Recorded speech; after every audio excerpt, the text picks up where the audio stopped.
На 5 март 1993 година се случи првата и една од најголемите авионски несреќи. Се урна авион на македонската авиокомпанија Палер. Вкупно 83 луѓе, од кои 79 патници и 4 членови на екипажот загинаа, додека 14 луѓе ја преживеаа несреќата. Истрагата во Македонија заклучи дека несреќата е предизвикана од насобирање мраз на крилата на авионот Фокер 100. Авионот имал мраз на крилата пред полетување. Екипажот утврдил дека нема потреба да го одмрзнува, затоа што поголемиот дел е стопен и е безбедно за летање. Сепак авионот на крајот се соочил со проблеми со контролата за време на полетувањето, што предизвикало негово уривање. Иако и од страна на македонските власти била формирана комисија за истрага за несреќи, а во истрагата се вклучила и Холандија, многу факти остануваат неразјаснети. Исто така не се знае дали семејствата на загинатите добиле некаква оштета и дали некој им помогнал на преживеаните. И по многуте истраги, одговорност не понесе никој.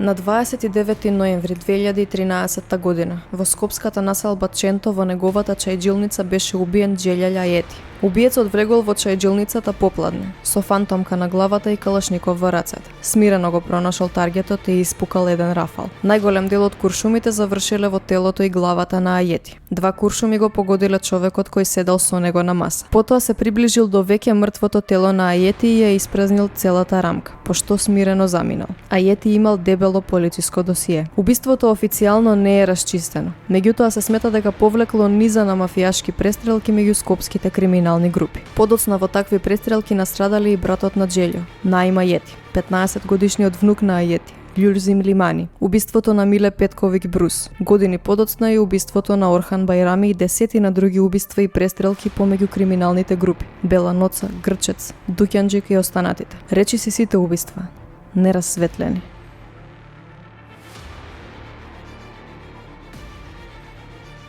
На 12 јануари 2008 година во хеликоптерска несреќа кај Блаце загинаа 11 припадници на армијата на Република Македонија кои се враќаа од мисијата Алтеа во Босна и Херцеговина. Армискиот хеликоптер Ми-17 во услови на намалена видливост поради маглата ја започнал постапката за слетување на аеродромот Александар Велики. На падот на хеликоптерот му претходела експлозија. За испитување на причините за несреќата владата формираше посебна комисија за истрага, која требаше во најкус можен рок да поднесе детален и финален извештај пред владата. Комисијата во извештајот наведе 5 причини кои придонеле за несреќата: неповолни временски услови, непочитување на процедурите, неисправност на инструменти во хеликоптерот, пропусти во обуката на пилотите за инструментално летање и недисциплираност на екипажот. Обвинителството оцени дека извештајот на Државната комисија бил проблематичен и затоа побара странска експертиза. И официјалниот извештај повторно грешката ја гледа кај загинатиот пилот. Роднините на загинатите бараа повторена истрага,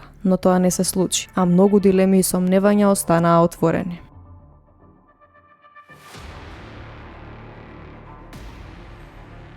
Во 2006 година медиумите ја открија огромната градежна афера Фиком, тешка повеќе од 10 милиони евра. Собствениците на Фиком, сопружниците Николиќ, успеале да измамат многу луѓе ветувајќи им ефтини и модерни станови речиси во центарот на Скопје. Во 7 згради во централното градско подрачје тие продавале станови по цена од 450 до 500 евра за метар квадратен, без склучен договор. Покрај ниската цена на становите, истите станови ги продавале и на повеќе лица. Стотици семејства беа оштетени. Становите и покрај тоа што беа платени, никогаш не беа изградени, а луѓето останаа без дом. Во целата афера осуден е само сопственикот и покрај голем број на инволвирани правни и физички лица. До ден денес остана нејасно дали некој доби обештетување. Следуваа низа самоубиства на измамените луѓе. Единствено нешто што сведочи за таа афера е зградата во центарот на Скопје, која остана да потсетува за една од најголемите финансиски измами во Македонија.